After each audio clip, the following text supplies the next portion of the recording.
You can sit down, Kayla. We're not discussing this again. Dad didn't even look at me.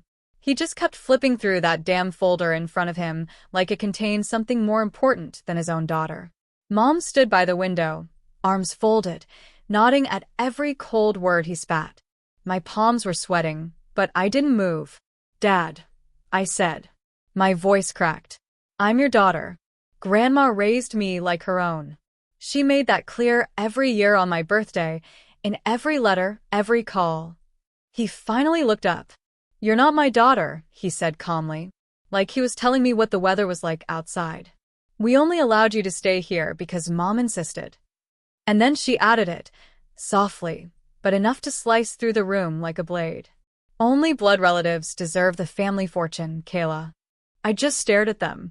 My chest tightened like someone had wrapped barbed wire around it. Then I asked the only thing I could, my voice steadier than I expected. Will you still feel the same after tomorrow? They didn't even hesitate. Dad shrugged. Yeah. Nothing's going to change that. Mom didn't even blink. He had no idea what was coming. Because tomorrow wasn't just another day. Tomorrow was the reading of Grandma's will. And for the past 5 years, I'd been keeping a secret so deep, so carefully buried behind silence and humility, they never even bothered to ask what I was really doing with my life. That secret? It was going to change everything. Let me back you up for a second, not with some slow background or sob story, but with a moment. Just one. 4 years ago, when I was 19, I stood outside a courtroom after testifying against the man who tried to hurt Grandma. Everyone in my family had refused to go. They said it was a waste of energy, and she's not going to live much longer anyway. So I sat beside her, held her hand, and listened to her whisper something no one else had ever heard. You'll be the one I trust, Kayla. Not because you're blood, but because you're heart. I never forgot that. And over the next few years, I built a life no one saw coming. By day, I stacked boxes at a bookstore to pay rent. By night, I ran a consulting business under a different name, quiet, faceless, but powerful. By 23, I had clients from Europe to Singapore. By 24, I had enough money to do something bigger, something that would prove that love, loyalty, and integrity were worth more than blood ties. But back to that day. The day before everything came crashing down for them. Mom and Dad had already started gloating. Just make sure you dress respectfully tomorrow, Mom said over her shoulder. The lawyers will be there. The press might show up too. For what? I asked with a half smile. You expecting a royal coronation? She scoffed. We're inheriting $10 million, Kayla. This isn't a garage sale. I wanted to laugh. Not because it was funny, but because it was so blind. So arrogant. Dad muttered something under his breath about real family and legacy, and I just stood there like a statue. They thought I was the one getting left behind. But the truth? They'd already lost. They just didn't know it yet. That night, I sat alone in my apartment. Tiny. Cold. No TV. One lamp. A cheap couch. But that room had seen every tear, every plan. Every night I stayed up building my empire. I opened the locked drawer in my desk. Pulled out the envelope. It was yellowed from time, but pristine inside. Grandma's handwriting.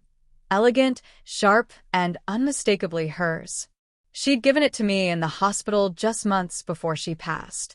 Said it was for me only, and not to open it until the will was read. I stared at it now, like it was a live grenade. Because tomorrow, that letter was going to explode in their faces. And I wasn't going to flinch. The will reading was held in a sleek, stone-walled office downtown. The type of place where silence felt expensive. Mahogany desks. Frosted glass doors. A receptionist who didn't smile. I walked in wearing the same black coat I'd worn to Grandma's funeral. Nothing fancy. Just simple. Quiet. Dad wore his Rolex. Mom wore fake pearls, but pretended they were real. And sitting at the head of the table was Mr. Hammond, the estate lawyer. Tall. Stern. No nonsense. Everyone else was already seated, my uncle, my aunt, their bratty son who once set my homework on fire and called it a prank. All of them looked at me like I was some charity case who'd snuck into a gala. Kayla, Uncle Martin said with a fake smile. Didn't expect to see you here. I gave him a tight smile back. Funny. Grandma invited me. Silence. Mr. Hammond cleared his throat. We're here for the formal reading of Edith Langford's last will and testament, he began. Before we begin, Miss Kayla, your grandmother requested you read a letter she left specifically for you. Out loud. In this room. My dad blinked. What letter? But I was already pulling it from my coat pocket. Hands trembling, but voice steady, I opened the envelope and read. My dearest Kayla, if they're already looking at you like you don't belong, let them. This room isn't filled with family, it's filled with people who came for fortune. But you, my child, were the only one who ever sat beside me when I was broken, when I was weak, when I couldn't breathe. They called you not blood, but I called you home. You showed me what love without expectation looks like. And so I'm showing you what faith looks like. They expected a fortune. They won't get it. Because I'm giving everything to the one who showed me what real wealth means. It's all yours, Kayla. The business, the houses, the bank accounts, the legacy. I know you'll use it not to hurt them, but to heal what they chose to break. Make me proud. With all my love, Grandma. The silence in that room wasn't silent at all. It was thunder in disguise. My father's hands clenched. Mom's jaw dropped. Uncle Martin actually laughed, then realized it wasn't a joke. And Mr. Hammond? He pulled out a second folder, one with my name embossed in gold. Effective immediately, he said, eyes scanning the room. Kayla Langford is the sole beneficiary of Edith Langford's estate. That includes the 3 properties in Aspen, Napa, and Maine. The stocks, totaling just over $8 million. The Langford Publishing House. And the remainder of her holdings, which together amount to a final estate value of $12.7 million. He looked at my father. And, to answer your question, yes. She verified Kayla's right to inheritance through legal guardianship and explicit instructions. There is no ambiguity. I didn't look at them. I just stood, nodded politely to Mr. Hammond, and turned to leave. But right before I reached the door, I paused, turned, and said quietly, You were right, Dad. I'm not your real daughter, but I am the real legacy. You can't do this. Dad's voice cracked behind me as I turned to leave. I didn't respond. Not because I didn't have something to say, but because I didn't need to. Letting silence hum between us was louder than any speech I could give. But then I heard it. Mom's voice, shrill, brittle with panic. We raised you. We fed you, clothed you, gave you a roof. I turned back, my fingers still on the sleek chrome door handle. You made sure I always knew I didn't belong, I replied quietly. And now, you finally got your wish. I stepped into the hallway of the law firm, heart racing, but not from fear. From the surreal weight of what had just happened. $12.7 million, the publishing house, 3 homes, an empire that spanned decades, a name built on resilience, ink, and late nights. It was all mine. But it wasn't about the money. It never had been. This was about something far deeper, far older, far more personal. This was about being silenced for years. Told I wasn't enough. That I was second. That I was lucky to even have a seat at the table. Now, I owned the whole damn table. As I walked out of the building, the cold air hit me like a baptism. Crisp. Real. Electric. I pulled out my phone and made a single call. Gabriel? It's time. A pause on the other end. Then, you want the papers drafted? I took a slow breath. Send the transfer order for the board change. Effective immediately. I want full executive control. And Gabriel, prepare the press release. The one titled, Granddaughter Steps in to Reshape Langford Legacy. No. I smiled, watching my reflection in the glass of a passing car. Title it, A Strange Heiress Breaks Silence and Inherits Everything. Back at home. Well, back at the apartment that had seen more struggle than success. I didn't even sit down. I started packing. I wouldn't need that space anymore. I wouldn't need the cracked mirror in the bathroom, or the flickering stove, or the leaky window that let winter whisper through my nights. This place had been a cocoon. Now it was time to fly. Still, I couldn't help one final glance before I left. I walked to the wall, where an old photo of Grandma and I hung, slightly tilted, edges worn. She was holding my hand. I was maybe 8, missing a front tooth, beaming like the sun. I pressed my fingers to the glass. "Thank you," I whispered. Then I left. The next 48 hours moved like thunder. The moment the news broke, everything ignited. My phone didn't stop ringing. Reporters, board members, distant relatives who once laughed at me during Christmas dinners and now suddenly wanted to catch up. But most shockingly, Dad showed up at my new office. Uninvited. I was sitting in Grandma's old chair, now mine, when my assistant buzzed in. "There's a man here. Says he's your father. Won't leave until he speaks to you." I should have said no. But some part of me, maybe curiosity, maybe a thirst for closure, said yes. He walked in like a shell of himself. No arrogance. No Rolex. Just a wrinkled dress shirt and a face pale with disbelief. "You did this." He didn't sit. Just stood there like a man who'd seen a ghost. "No," I said slowly. "She did. I just honored her wishes."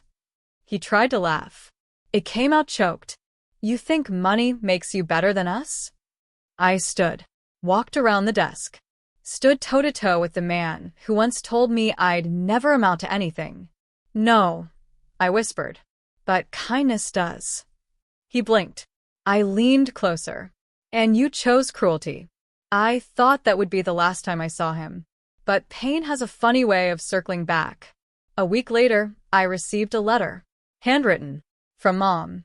I almost threw it away. But something made me open it. "Kayla, I know we weren't good to you. I know we said things that can't be unsaid. But your father's not doing well. He's been drinking. We lost the house. I don't know where to go. I don't expect you to forgive us.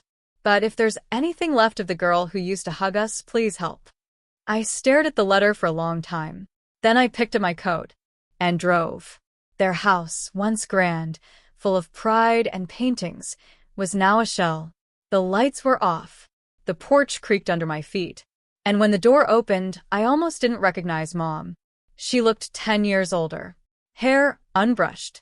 Eyes red. Dad was sitting on the couch, staring at the floor, a bottle in his hand. I didn't say anything, just placed an envelope on the table. Mom picked it up, her hands shaking. Inside, a rental lease. Prepaid. 6 months. A therapist's contact for Dad. And a note. "I can't forget what you did, but I can choose who I am.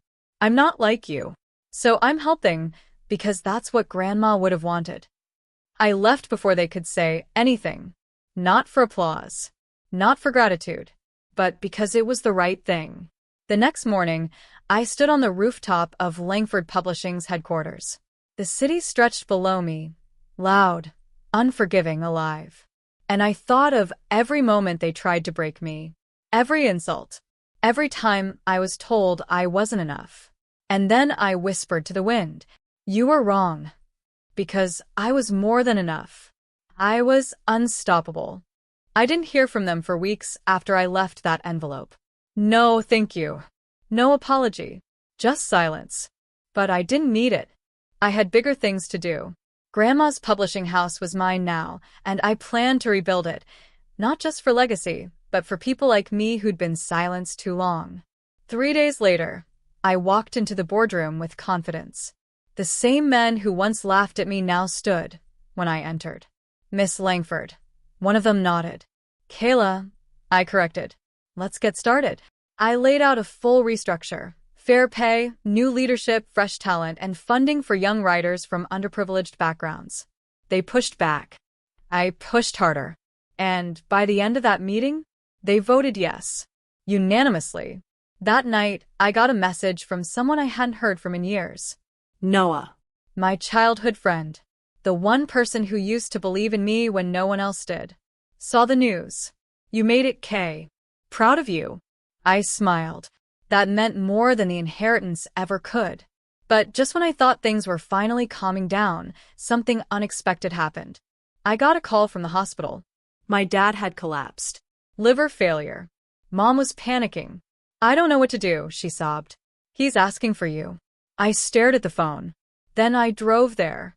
Not because I forgave them, but because I refused to let their bitterness define me. In the hospital room, he looked small. Worn. He tried to speak, but choked up. I just sat there. No hate. No warmth. Just stillness. I was wrong, he rasped. I nodded once. That was enough. When I left, Mom caught my hand. Why are you helping us?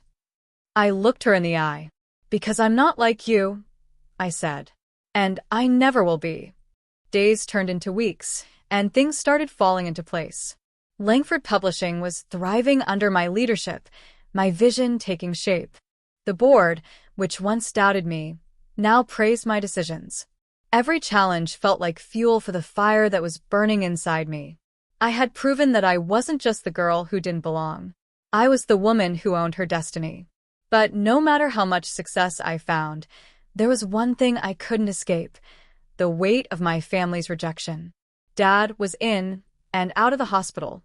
Mom called less and less. It wasn't guilt, it was something else. A strange, quiet pride. They knew they'd lost me forever. And for once, I was okay with that. Then, one afternoon, as I was finalizing a new contract, I got a knock on my office door. It was Uncle Martin. He was standing there, looking like he'd just swallowed something bitter. Kayla, he started, voice low.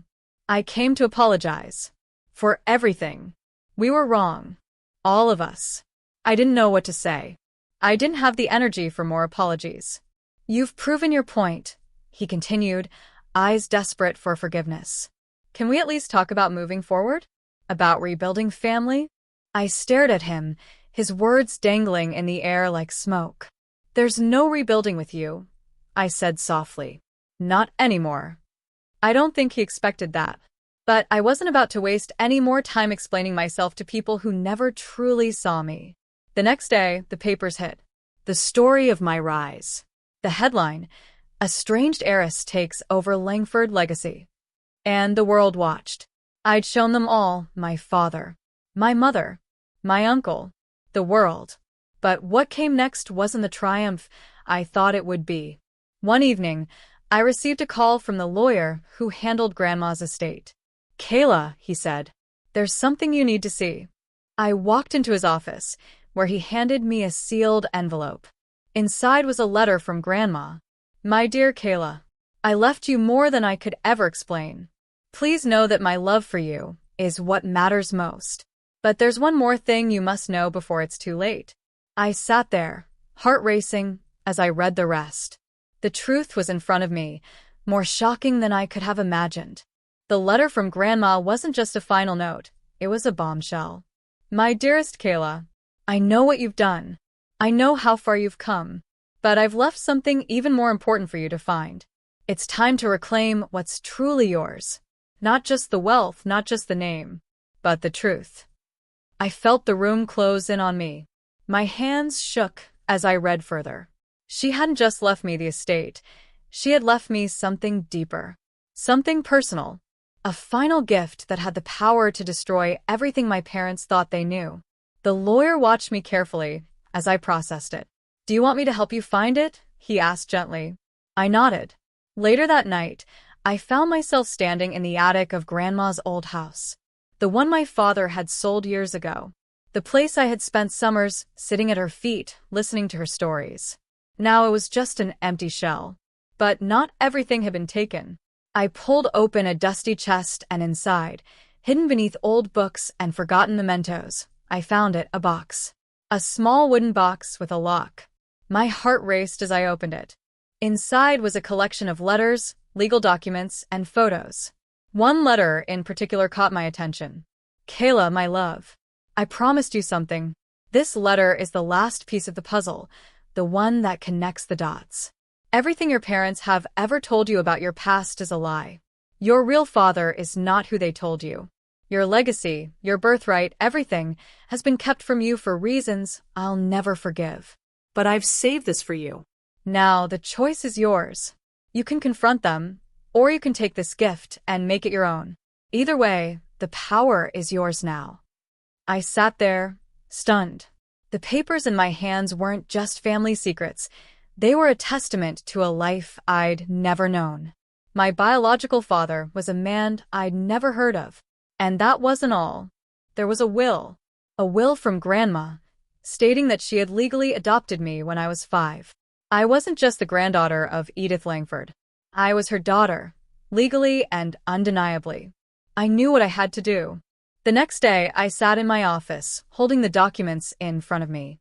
I called my parents, and they came without hesitation. I had the leverage now. The truth. When they entered my office, they weren't expecting me to confront them with the facts. I laid everything out on the table. Here, I said, sliding the papers toward them. I'm not just your daughter, Dad. I'm your heir. And I'm legally your mother's daughter, not just her granddaughter. You thought you could erase me, that I wasn't worth the fight. But now, the only thing left to do is face the consequences. Dad looked at the papers, his face pale, his mouth dry. You have no idea what you've done, he said, but there was no strength in his voice. I have every idea, I said coldly. And I'm not sorry. I stood facing them both. This is where the story ends for you. You never saw me as your family, but I'll never forget what I've learned. This, I gestured to the building, to the life I had built, is what I'm doing with what you abandoned. And just like that, I was done. I wasn't angry anymore. I wasn't vengeful. I wasn't even sad. I had taken everything they had tried to take from me. I had found my voice. The weeks that followed weren't easy. There were public questions, media scrutiny. But the truth was, I didn't care. The family I had been waiting for was gone, but I had everything I needed to move forward. And I was doing it alone. I was my own legacy now. My own person. As I looked out over the city from my office window, I finally understood what Grandma had been trying to teach me. It's not about blood. It's about love, loyalty, And strength. and I had all of that.